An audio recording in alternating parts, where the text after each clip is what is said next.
Hey, what is up, guys, and welcome back to Football Discussions. Today, we're coming at you with Mock Draft 16.0. It's going to be the final mock draft of this mock draft season. First and foremost, I will be live streaming the NFL Draft, my live reactions, grades, and predictions, April 23rd, starting around 7:50. So make sure to tune in then. Also, I wanted to thank everyone that has tuned into all my videos. I started this channel for fun, just to get my opinions out there, and I've amassed over 600 subscribers, which definitely doesn't seem like a lot to most of you, but to me, it is a big number, and over 100,000 channel views. So that's like a really cool thing to witness, and I appreciate every single one of you. But let's get into it, starting off with the number one overall pick, and that's Joe Burrow, quarterback out of LSU. You've already heard the spiel on him, so I'm not going to bore you with my takes. It's just going to be the pick. That's the bottom line. At number two, also feels pretty set in stone here a day before the draft. Chase Young, the edge rusher out of Ohio State to the Redskins. I think that the Redskins defense will be very good and very scary. At least that front seven will be with the addition of Chase Young. At three, this is a trade down spot, and I kind of, toyed with the idea of the Lions trading down. It was just a matter that I couldn't find them the right partner or get them the right value, because to me right now, the quarterback situation has question marks written all over it, and I don't know if the Chargers or the Dolphins are willing to trade assets up to get the quarterback, whether it's Herbert or Tua. So I'm going to have the Lions settle here and take Okudah at three. Fantastic player, great tackler, and a super good corner for the Lions. At four, I have the Giants going Tristan Wirfs, the offensive tackle out of Iowa. Now, over the past couple of mocks, I did have Isaiah Simmons here. It feels like the narrative has shifted to offensive tackle over the past week. Obviously, they got their franchise, or the guy that they believe can be their franchise quarterback, Daniel Jones, last year. So you have to protect him. It was a big issue that the Giants had last year, and Tristan Wirfs has shown the versatility to play right tackle, where he started. He's played a few games at left tackle at Iowa, and a lot of scouts said he could even slide into guard if the tackle position doesn't work for him. So super athletic, and I'm a huge fan of his, and I think he'll be a good fit in the Giants offense. At five, this is something that I don't like to do because it isn't what I would do, but this is a predict the pick mock draft. That is how I believe you should make mock drafts. And based off what all the scouts are saying and what all the experts are saying, it feels like Justin Herbert is going to be the quarterback here at number five. Like I said, this isn't something I would personally do. I do think Tua is the better player, but with the lack of getting physicals, I think the Tua injury concern is just too high for the Dolphins, and they will select Justin Herbert. Or this might be a really good smoke screen. They could have the Chargers trade up ahead of them just to get Herbert, and then Tua falls to him, who they might have wanted all along. But it doesn't feel like that. It feels like no sources around the league are saying that the Dolphins are keen on getting Tua. So I'm going to have Herbert here at five. Unlike other mocks where Tua kind of falls past the top 10 or even past the top 6, I'm not going to have that. I think that Anthony Lynn has made it clear that Tyrod Taylor is the starting quarterback in Los Angeles next year. Now, is that the truth? I don't know personally. But if that is the truth, I think this is a perfect situation for Tua. He does not have the pressure to come in and play right away. He doesn't have to rush back onto the playing field after he's recovering from his injury. And I know people have said he's fully recovered, but to me, I think he wants a little more time. And then this also allows Tua to get another year of rest if Tyrod Taylor is the starting quarterback next year. I think that Tua needs the rest, and I think he needs to grow as a quarterback. I think he's more talented than Herbert, but both those guys, I think, should not be starting in the NFL right away. But if Tua comes in next year, the following year, I think that's the perfect situation for him, and I think that's what the Chargers envision if they draft Tua. At 7, I have the Panthers going Isaiah Simmons, linebacker out of Clemson. Now, this could be another trade back spot, but with Isaiah Simmons being on the board here, I think it's just too good to pass up on. I think Simmons is a fantastic linebacker, super talented. He can play edge, he can play safety, he can play nickel. He really did it all. So I think it's a super good pick for the Panthers at 7. At 8, I think Bleacher Report's Matt Miller said this a week ago, that you could put it in ink if Derrick Brown's here at 8. While that may not be an entirely accurate statement, I think the possibility of this happening is high. While the Cardinals do need tackle, I think that this new front office and Cliff Kingsbury kind of think outside the box. And while protecting Kyler Murray is a need, they did re-sign Humphreys, who I know people are saying like he's not the best tackle, but he's still a starting NFL tackle in my opinion. You can address tackle later and get Derrick Brown here, best player available. So I think that's what the Cardinals will end up doing.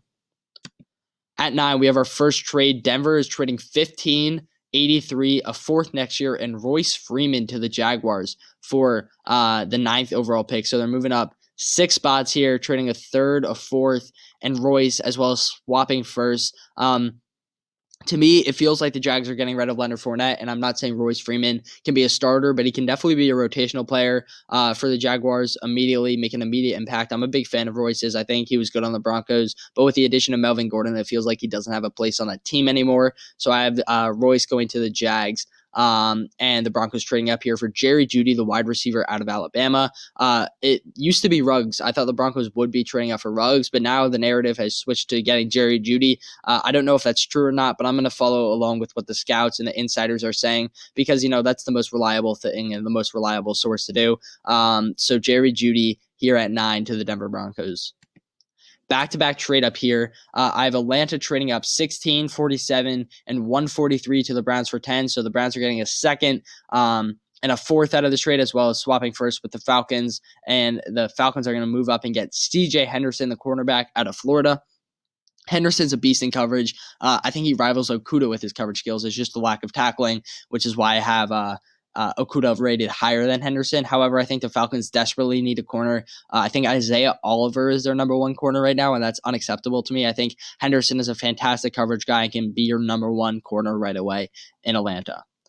This is the wrong text. Sorry about that, but this is actually Jedrick Wills, offensive tackle out of Georgia, and I'm pretty sure where it should say Andrew Thomas is going to say Jedrick Wills, so just ignore that. However, I have the Jets getting Jedrick Wills. I think he's a super talented tackle, can play both sides of the offensive line. He played right tackle mostly at Alabama. I think he's a talented player and can make an immediate impact for the Jets and protect Sam Darnold, which I feel like is their biggest need. I know wide receiver is another need, but I think with this deep wide receiver class, they're more than happy with taking a tackle in the first round and sitting back and waiting for a wide receiver later. At 12, I have the Raiders going CeeDee Lamb, the wide receiver out of Oklahoma.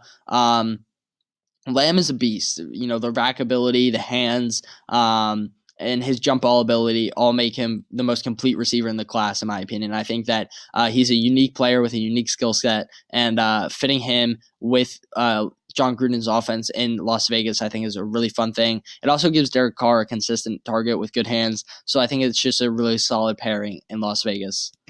At 13, this is another super solid pairing for me. I had the 49ers going Henry Ruggs III, the wide receiver out of Alabama. Ruggs brings elite speed and explosiveness to any offense that he's on. He has good hands, good route running, and I think that Kyle Shanahan, the way he operates his offense, this is just going to be a fun toy for him to use. So I love Henry Ruggs, and I love what he brings to the table.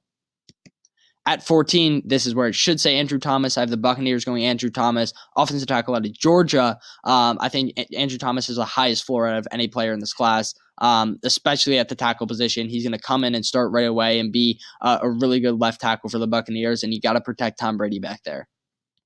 At 15, this is via the Broncos trade. I have the Jaguars going Javon Kinlaw, the interior defensive lineman out of South Carolina. Kinlaw is a beast, man. Can get to the passer, can stop the run. Definitely more of a pass rusher than a run stopper at the interior defensive line position, which is why I think he'll play 3-4 end or 3 technique. I think that he's a talented player, and the Jaguars need defensive line. They need secondary, but I think they're going to go best player available out of those two positions, and right now that is Javon Kinlaw. At 16, we saw the Browns move back with the Falcons. Here, they're going to take Mekhi Becton, the offensive tackle out of Louisville. I think the tackles could fall like any way in this class, but with the drug issue or the diluted sample, I think that Becton's stock is going to drop a little, not a ton. He's still going to be a first-round pick. I mean, if Laramie Tunsil was caught smoking a gas mask and was still picked in the first round, or smoking a blunt a bong with a gas mask on, then I think Becton is more than capable of being a first-round pick. I like to fit for the Browns. They already got Jack Conklin, so now you have your two bookends if you're Cleveland. At 17, I think the Cowboys' biggest need is secondary, but again, best player available, K'Lavon Chaisson, edge rusher out of LSU, and also they need help on the edge. So I know they brought in Aldon Smith. I don't know what the situation with him is going to be like, but K'Lavon Chaisson, I know, is a really talented player, can get to the quarterback, and is also a fantastic run stopper. His athleticism and bend off the edge are some of the best I've personally ever seen. So I think that he is raw, but with good coaching and experience at the position, I think he's going to flourish in the NFL.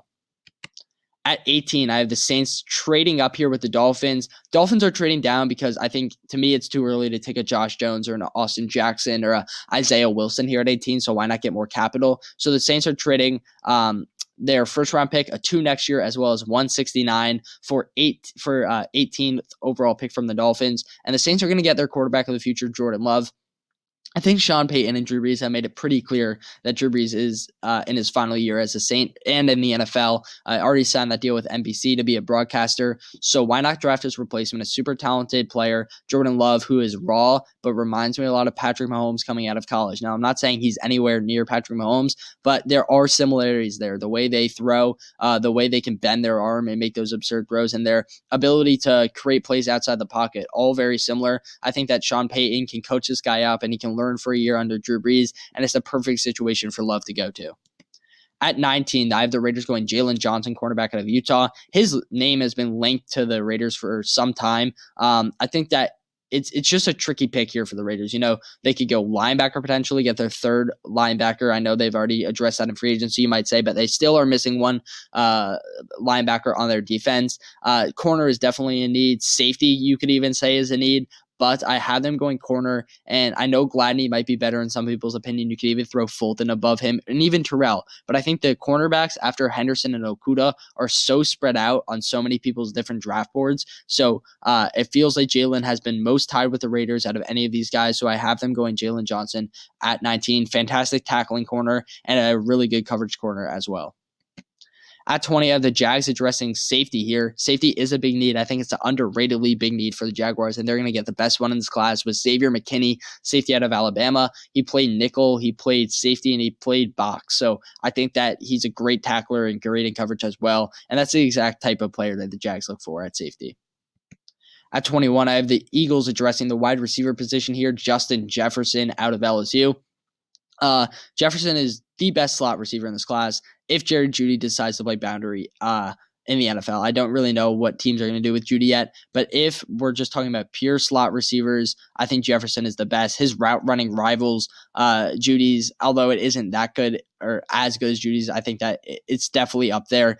Super talented, has consistent hands, and I think that he's an underrated player. I think that people tend to separate the big three, Ruggs, Jeudy, and CD, and then Jefferson. I think you can lump Jefferson right up in that group. So I think the Eagles are getting a steal here at 21. He's my 14th best player. At 22, I have the Vikings going Jeff Gladney, the cornerback out of TCU. Obviously, Xavier Rhodes kind of just fell off a cliff. A lot of people call him burnt toast, which I think is a funny thing to say. But at the same time, they do need to address corner in this draft, and Jeff Gladney is a beast out of TCU. I think his press coverage is really good, and his physicality at the line of scrimmage is good as well. I think that it's a solid pick for the Vikings here at 22. At 23, I have the Patriots going Yetur Gross-Matos out of Penn State. Gross-Matos is one of my favorite players in this class. I love his story. He lost his brother due to a lightning strike. He lost his father when he was 1 year old. So I think that he's a success story. He's grinded his entire career, and the Patriots are looking for a guy that can get consistent edge rusher and edge pressure and get to the quarterback and has good character, and I think that's exactly what Yetur Gross-Matos is. At 24, we saw the Dolphins trade back with the Saints. Now they're going to select Josh Jones, offensive tackle out of Utah. Jones is a beast, really athletic for his size, and I think that it's a toss-up here what the Dolphins do. I think it's going to be tackle, but it could be Austin Jackson, it could be Isaiah Wilson, and it could be Josh Jones. So I have them going Josh Jones, but again, it could be any three of those players, and I would not be surprised. At 25, I have the Vikings addressing wide receiver. It's going to be Brandon Ayuk out of Arizona State. To me, Ayuk is a beast, has the ability to return, is a decent route runner, not nearly as good as Stephon Diggs was, but you're not going to replace Stephon Diggs right away. I think Brandon Ayuk can grow into that role, has great speed, can separate from corners on the edge or on the boundary, and has also played slot a little too. So I think his hands are solid as well. I think he's a good player and definitely worth a first-round pick. He's been a fast riser on my draft board, so I'm excited to see where he falls. But I think the Vikings are either going edge or wide receiver at 25.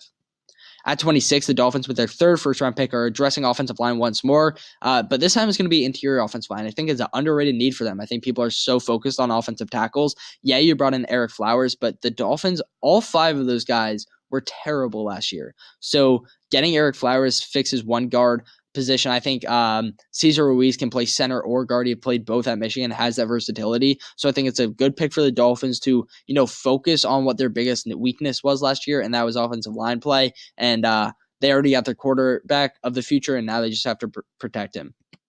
At 27, I know Eagles fans are not going to, necessarily like this, but hear me out for a second. I know Eagles don't address linebacker. I've heard that from so many different places, but there are only like 3 holes on this Eagles team to me that like they're so close to being one of the best teams in the NFL if they fill those 3 holes. They already started filling the wide receiver position. I definitely think they need more help by getting Justin Jefferson. Now they're filling that linebacker hole with Kenneth Murray, one of the better linebackers in this class. Isaiah Simmons, him and Patrick Queen are all fantastic.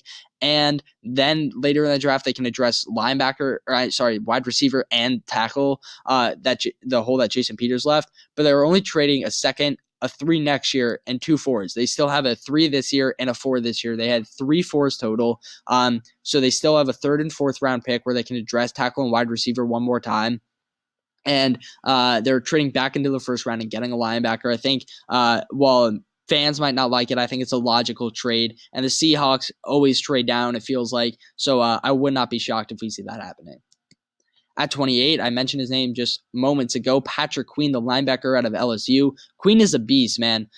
Underrated. He is a little undersized, which I think is why people, kind of put a knock on him. But his coverage skills are fantastic, definitely better than Kenneth Murray's.